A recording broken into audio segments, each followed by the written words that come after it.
Shalom et bienvenue dans ce média alors que tous ensemble nous allons prendre cette nouvelle envolée spirituelle. Que le Seigneur soit avec toi dans le nom puissant de Jésus-Christ. Le titre de notre méditation est « Prends le linge ». Une fois de plus, soyez les bienvenus. Dans le livre de Jean chapitre 13, le verset 3 au verset 4, il est écrit: Jésus, qui savait que le Père avait remis toutes choses entre ses mains, qu'il était venu de Dieu et qu'il s'en allait à Dieu, prit un linge. Jésus prit un linge dans les dernières heures de sa vie avant la trahison. Notre Seigneur et Maître se lève, non pas pour défendre sa cause ou pour affirmer sa divinité, mais il se lève pour prendre un linge afin d'essuyer les pieds de ses disciples.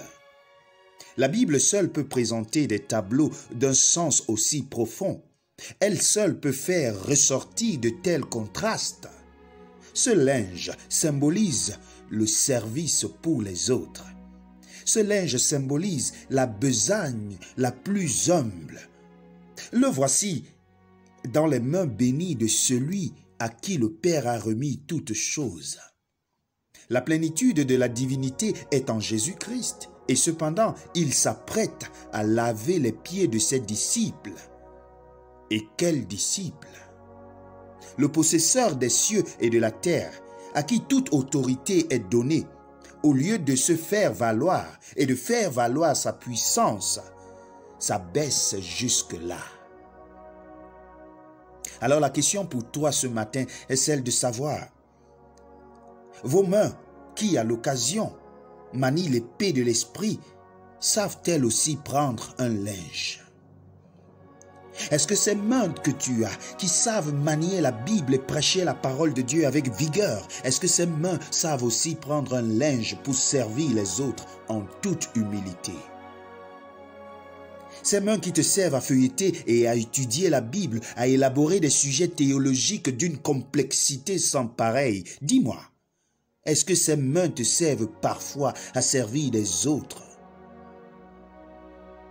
Est-ce que ces mains savent travailler pour aider et soulager les autres, pour alléger leurs fardeaux qui sont trop lourds pour eux? Dis-moi, ce cœur bouillant pour le Seigneur est-il prêt à manifester son amour dans le service le plus humble pour les autres?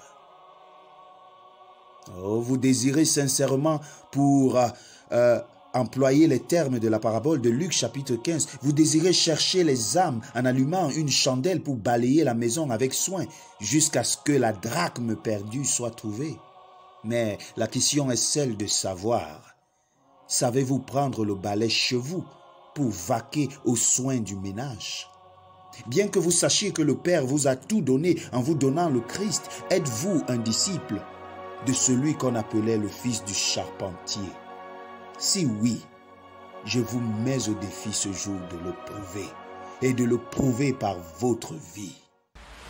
Mettez-vous à l'œuvre, offrez vos services, donnez-vous, mais d'une façon cachée.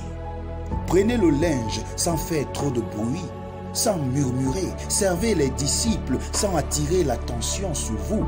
Laissez-vous envelopper par cet amour dont il vous aime jusqu'à la fin. Vous vivez dans une atmosphère d'égoïsme, mais vous avez tout simplement Jésus-Christ en vous? C'est faux. Si vous vivez dans une atmosphère d'égoïsme, ça veut dire qu'il y a quelque chose qui ne va pas. Alors prenez le linge, oui, prenez le linge du service et servez l'humanité. Suivez l'exemple du Maître et vous en serez richement bénis. Où que tu sois, quoi que tu fasses, mon frère, ma soeur, lève-toi pour servir le Seigneur. Il en sera richement honoré et toi tu en seras richement béni. Que Dieu te bénisse dès ce jour et à jamais. Shalom.